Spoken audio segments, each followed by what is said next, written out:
yeah, business has a lot of ups and downs and challenges and people to manage and big changes and pivots. And in one year, you can see the best results you've ever seen from something, and in the same year, see the worst results you've seen of something, and really start to get in your head about, do I actually even know what I'm doing?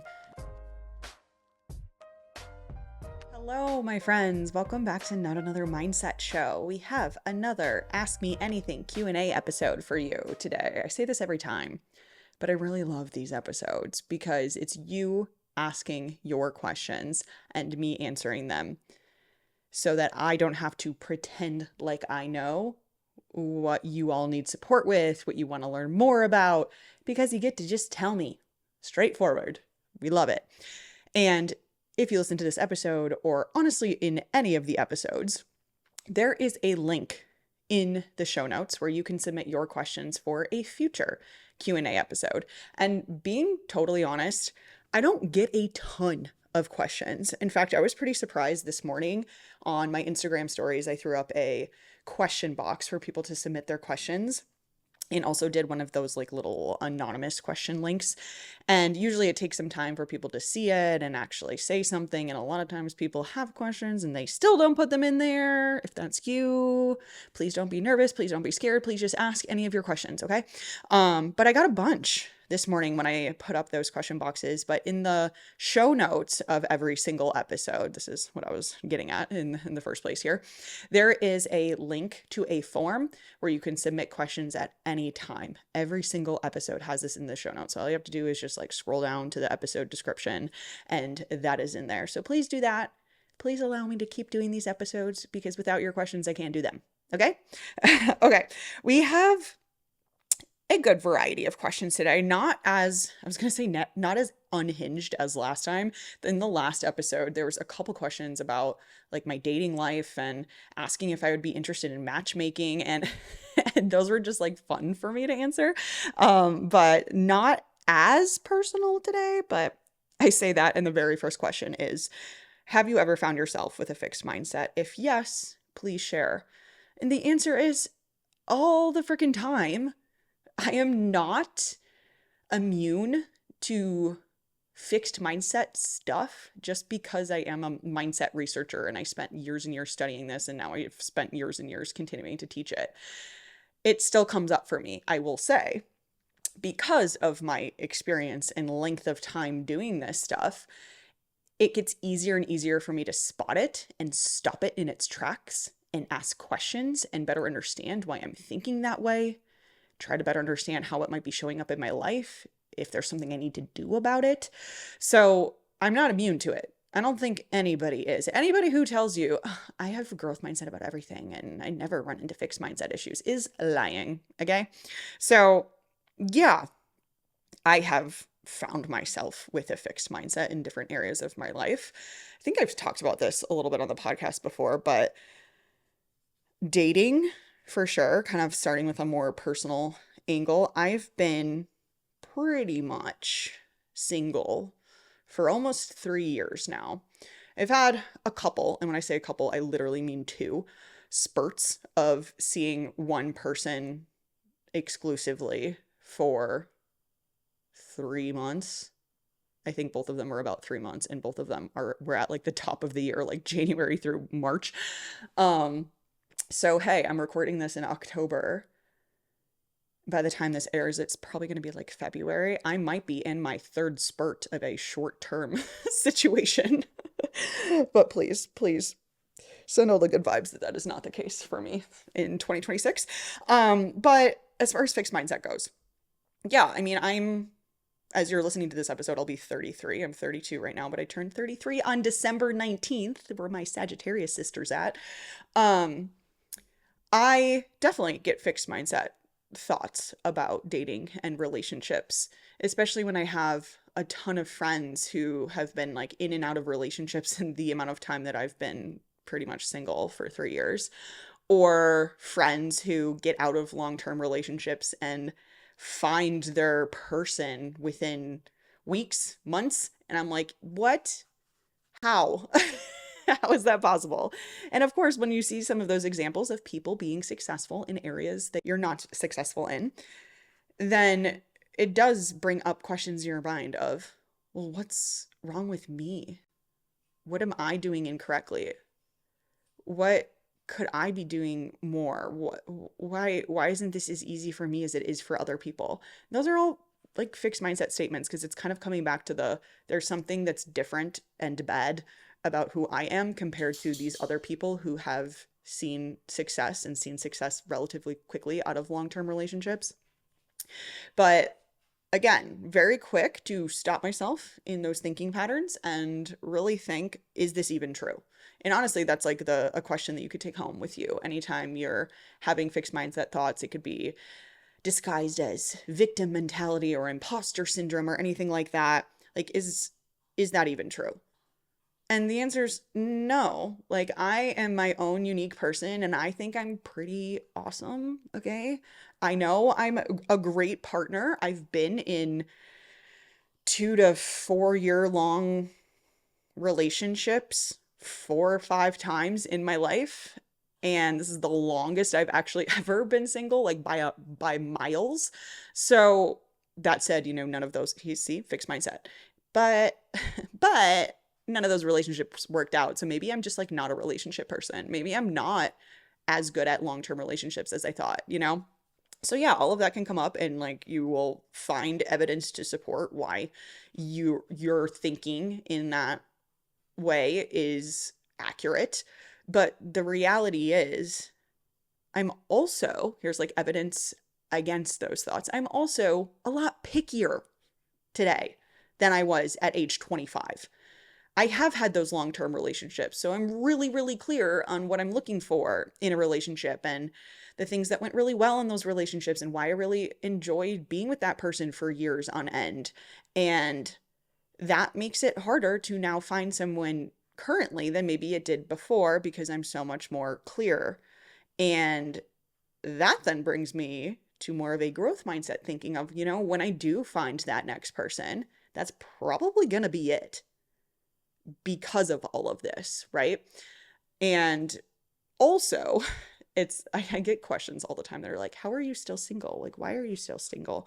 And yeah, I'm pickier. I also have really built a life for myself on my own that I am obsessed with. I have so much love and support from other people in my life and other relationships in my life.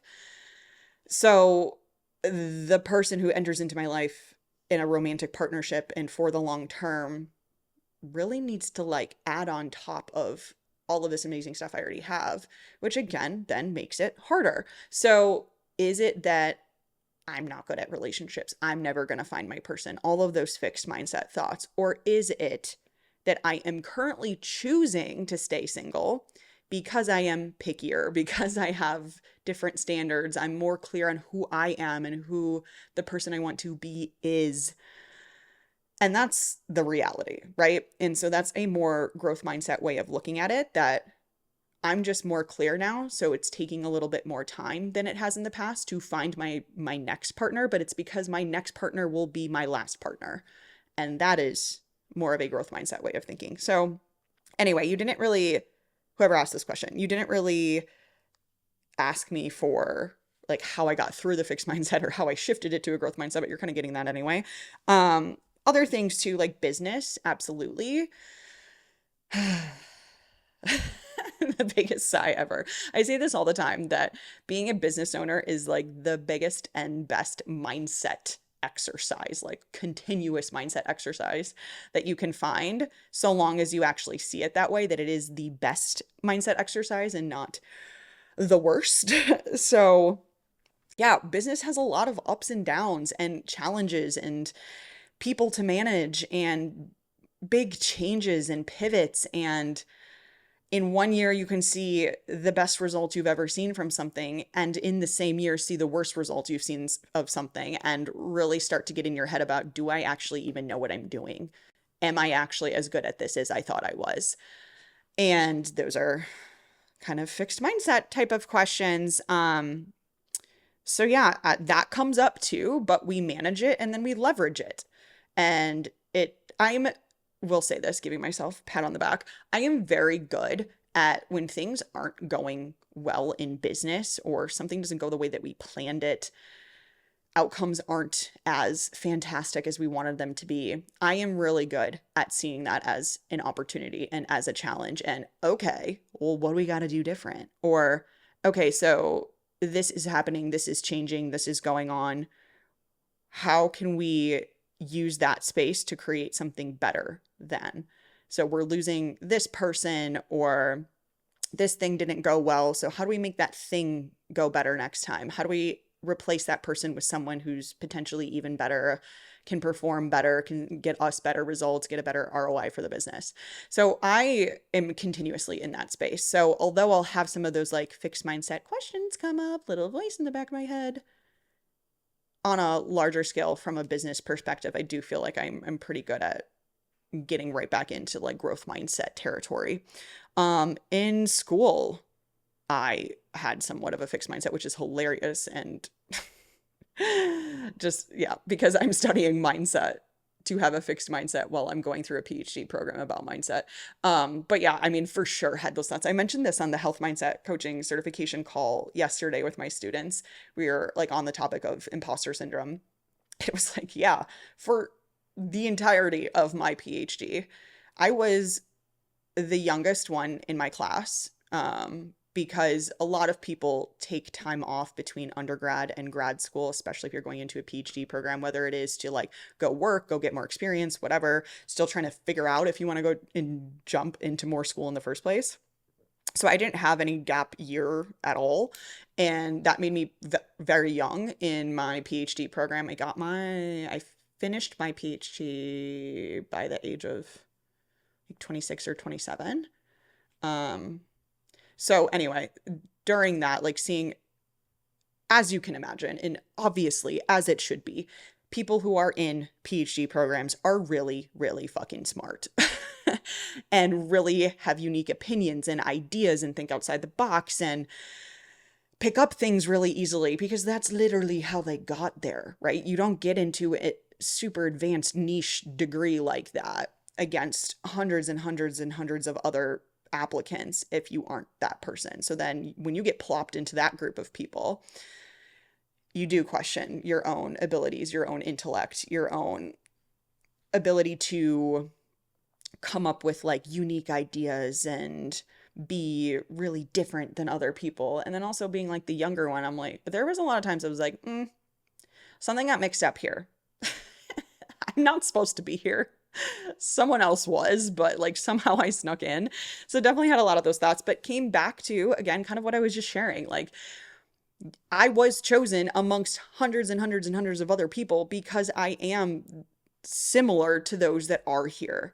Otherwise, I wouldn't be here, right? So just kind of coming back to like, what is actually true? What is actually true? What is actually true? What evidence do I have? What evidence do I have against? Like, make this the most accurate depiction, and that does help me.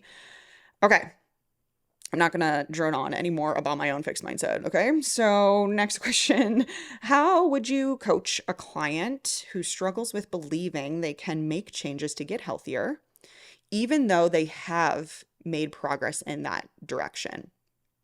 So you have a client who's made progress about getting healthier, and maybe they're getting to the gym more than they were before, they're eating healthier than they were before. However, at the same time, they're telling you they don't believe in themselves to do those things, even though they have clear evidence that they have done it.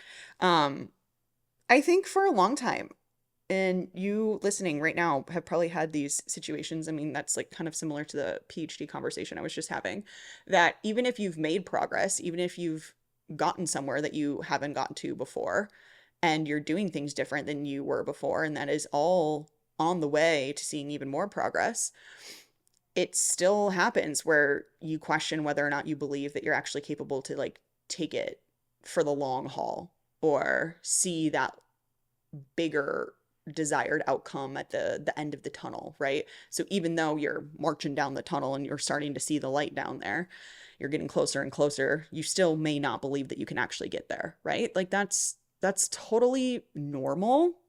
And I would even say that's probably just a little bit of your brain trying to protect you at that point, that, hey, just because you made some progress doesn't mean you're going to get all the way there. It doesn't mean you'll actually finish the PhD program just because you got in, right?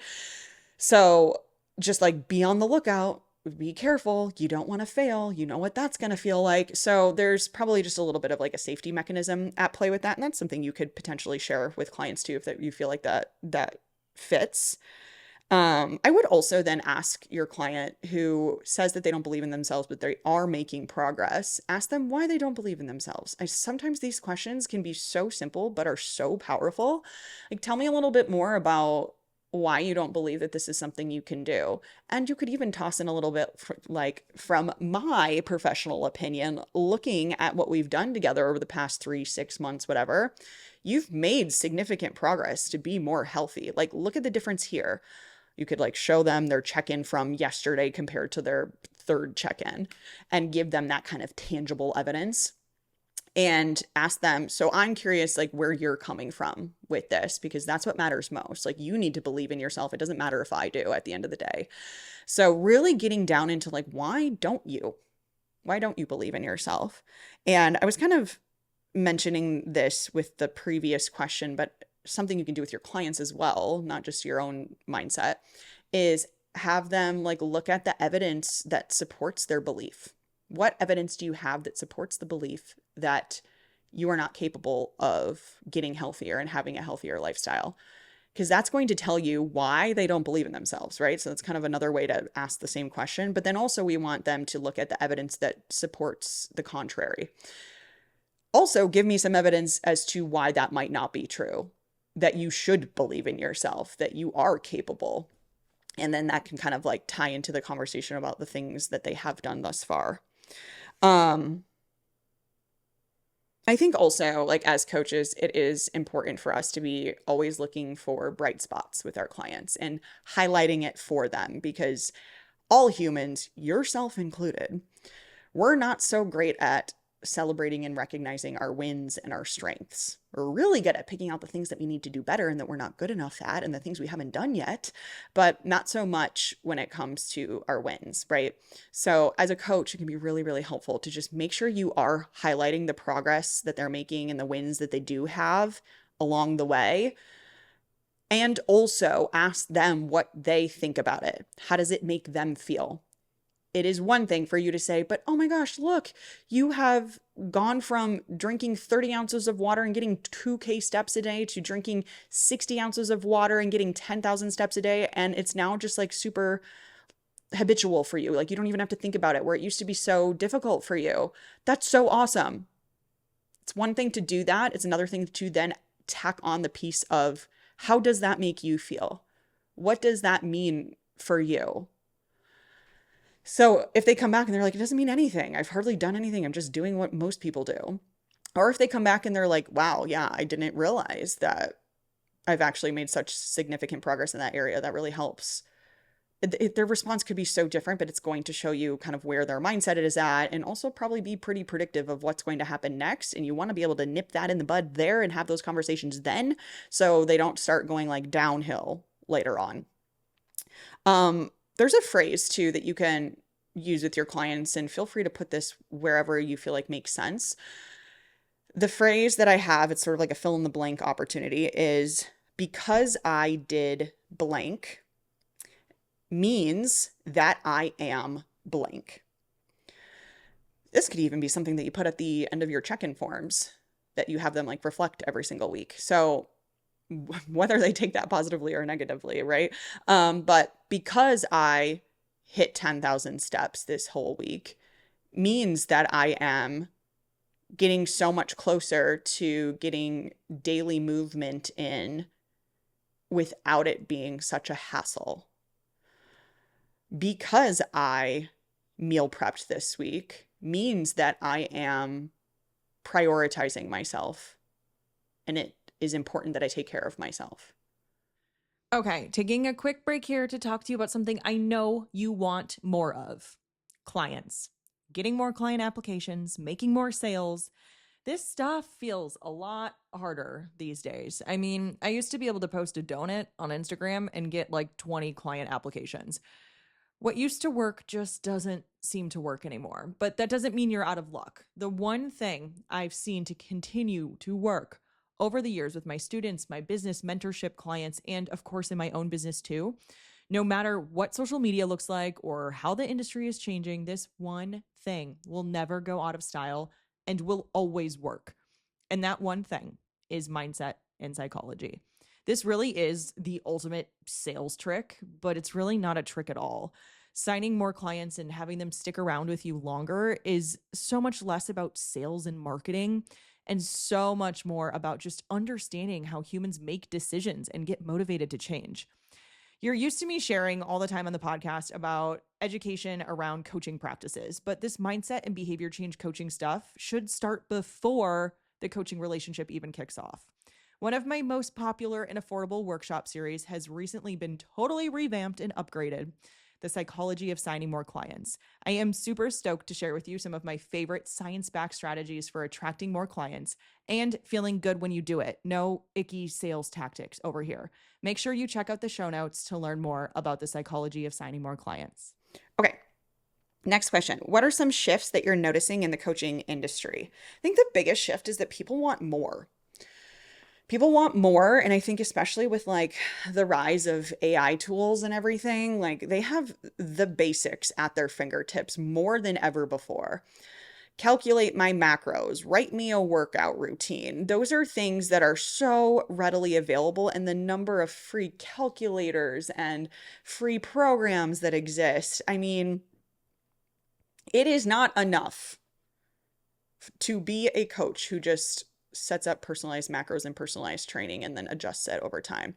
People want more. People are going to even continue more so, I believe, my own opinion, to want a real connection with someone, a human to human connection, because so much of what we do is online and through AI and software and all of that. So cultivating that relationship is so important. And even thinking back to like basic psychological needs that we have as humans, autonomy, belongingness, and competence. So how can we help our clients feel like they belong with you as the coach in your coaching community to create that kind of culture, while also feeling like they have autonomy and independence over decision making and that they are still doing things on their own with your support and they feel competent to do so, that they actually feel like they're capable of doing it. Those are things that are going to be so supportive when it comes to helping your clients with motivation and sticking to the plan. So how can you make sure that that's embedded into your coaching? Because I can tell you right now that those things are going to be pretty hard to get outside of a one-on-one coaching relationship or some sort of like group coaching container with other human beings. So that said too, I think another shift that I've been seeing a lot, honestly, within like the last year or plus, people being hesitant to hire coaches. And it's not just hire coaches, it's invest in anything that is not absolutely necessary, especially in the US where not really sure what's going to happen with the economy. There's so much uncertainty going on. People are a lot more fearful to make significant investments or even like smaller investments, honestly. So being a one-on-one health and fitness coach and being able to hire a one-on-one health and fitness coach has always been a luxury, right? And now even more so, even the people who can afford it might be far more hesitant or might be really thinking twice about doing it because, oh, do I really need this right now? Because of kind of like the air of fear that is around in the world at the moment, which is unfortunate. So because we really like, here's the thing, having a one-on-one health and fitness coach is not absolutely necessary, right? It can make things go way faster, feel way better, way easier. So it really becomes in your, not to turn this into like a marketing strategy or anything, but that's kind of what I'm doing, but I hope it's helpful. I'm going a different direction with this question. I think it's important then in your messaging, in your marketing, when you're speaking with clients, to be frank. Like, hey, you don't absolutely need this to be successful. However, if you want to reach XYZ specific goal outcome in half the amount of time with half the amount of effort and never feel like you're actually second guessing if you're doing the right thing for you, then I'm here for you. So, how can we position coaching or whatever your offer is during these like uncertain times and where people are not making investments like this as much as they used to? How can we position it as, sure, not absolutely necessary? It's not like you can't ever make progress without a coach. However, here's all these other really important factors to consider. So, how can we make it as necessary as possible for that specific person that you want to work with? Also, I just think the coaching industry has a lot more coaches in it, and it's not just an I think. We know, like statistics show online coaching continues to rise and rise and rise, and more money is in that industry than ever before. And that's a good thing. Obviously, we want more people to get helped, but also you as one singular coach in the sea of other coaches can start to feel like, man, is it just like too saturated? Is that why I'm not getting more clients? Or is it that you just need to stand out more? And I don't mean stand out by doing the traditional same type of coaching that everybody does and marketing it the same as everybody does and just lowering your prices, because that'll make you stand out. Someone might choose you just because you're the cheapest option, but I'm pretty sure you don't want to just be the cheapest option. Instead, what other things can you include in your coaching? How can you do things differently? How can you message differently? How can you speak to a very niche specific type of person versus speaking to everybody and really get that person's attention? How can you stand out is really the question here. I mean, I talk to my students about this all the time, how the health mindset coaching certification is a vehicle to stand out more, because there are tons of coaches out there who claim that they will help you with your mindset, but don't have any specific formal training in mindset, or coaches who will talk about you need to change your behaviors for the long term, but do they actually have any evidence-based strategies to help them change their behaviors for the long term? So my students who have gone through the certification get to leverage all of this to their advantage and kind of like use contrast marketing in that way, that I'm not just another health and fitness coach. I have extensive training in how to help you actually stick to the plan. And I can promise you then that after you and I work together, this is stuff that you're going to be able to hang on to forever and not have to ever do another diet program again, because we have not just established the nutrition and exercise skills, but also the mindset and behavior change and psychology skills as well. So yeah, just more so using an example from my own space and my own community, but that can go for a lot of different niches and you could get more specific there. Which actually, perfect segue into the next question, it seems. What advice would you give to help nail down fitness niche?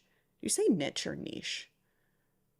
I say niche, apparently, as a multi-passionate person. So the person who asked this is multi-passionate. She has a lot of different people that she would want to work with, but she's probably hearing all the time, like, you need to get specific with who you're talking to. And I mean, I do agree with that. I do agree that the whole notion of if you're speaking to everyone, you're speaking to no one, because again, then kind of similar to the other question, you're just falling into the sea of what everybody else is talking about.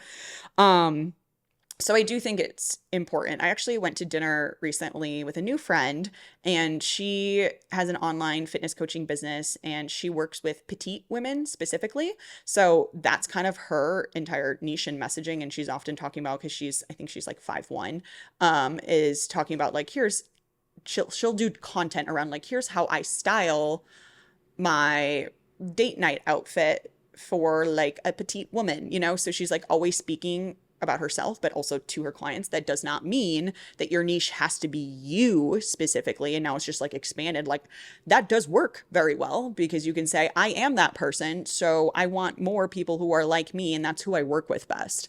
But I would think about a client that you've really, really, really loved working with. And maybe you have a couple in mind. Not because it was just easy, that they didn't even talk to you that much. Like, I love working with this person because I never have to speak to them and they just do everything that I say. Not like that. Like, you really enjoyed the relationship. Even if there were challenges, you really liked working with this person. What were the characteristics, the traits? Who was that person? Why did you really enjoy working with them? That might give you some more clarity on your niche or the type of person you want to work with. Similarly, you can think about your own coaching. This is actually something that I ask in our really beefy intake form for all of my new Growth Collective business mentorship one-on-one clients. It is, what is the best transformation that you provide? So thinking more about what you're really good at doing, the people that you provide the best transformation for. Who is that person? I think also this is kind of probably something you've heard before, but maybe not. So I think it's worth mentioning is to really just like sit down and get into the details of your ideal client avatar. And I say avatar like you could even give him or her a name. You know, Shirley is a mom of 3 children. She works as a high level executive. So she gets home and she's kind of burning the candle at both ends, both in her career and in her family. But she's so family oriented and really wants to make the most for her children and also do the most for her people at work and in her career, that she's often forgetting to take care of herself, but she knows she needs support and accountability and needs someone in her corner to make this easier for her, to give her more guidelines and to ensure that she is taking care of herself. If Shirley is your ideal client, like there's your niche. Your niche is like moms who are still career oriented and don't want to have to give up either of those things while also taking care of themselves. And now that is where all of your messaging goes to. So just an example there. Okay. Last question is a fun one and also is very relevant because as I'm wearing my Lando Norris hat and my nails are obnoxious, I know, but the Formula One race in Austin is this weekend as I'm recording this, so that is why I'm decked out today. And this question is, the best driver in F1 is not paired with the best team. Thoughts? So this is a funny question because this person is not really asking me a question. They're asking my thoughts, but they're making a statement that Max Verstappen, for those of you who don't care about Formula One, feel free to just like get out of here. But if you want to learn a little bit about things that I'm obsessed with outside of mindset, this is it. Max Verstappen is a 4-time drivers world champion. 4-time driver. How am I trying to say this? He has won the drivers world championship 4 times, whatever. And he races for Red Bull. And his team has, notoriously been moving people in and out of that second seat. So there's 2 drivers for every Formula One team. Max is one of them on Red Bull, and the second seat has been swapped out many times. A big discussion around that is that the car is built for Max and not for other drivers, which is why it's so hard for other people to stay. But Red Bull's very quick to get them out if they don't perform. So this person who put this question in is wanting to know if I agree that the best driver in F1 is Max Verstappen and he's not with the best team. Listen, Max is a really good driver. He does drive dirty often and I think tries to skirt around some rules. But also people appreciate him for it because he does live and breathe racing. Like when he's not racing, he's racing in the simulator, he's racing in other situations. Oh my God, I saw a reel the other day that he was downhill ski racing. I'm like, what? He just never stops competing. Very competitive, right? And he is very, very good, has great defensive skills. So yeah, I mean, I would say he's one of the best in F1 right now. I'm not going to sit here and say that, no, Lando Norris is the best because he's my boy, okay? I'm not that biased. But I do think a similar situation happened with Lewis Hamilton. He has won 7 championships and went to Ferrari in 2025 and did not perform well at all. So are we then saying, is it who's better, Max or Lewis?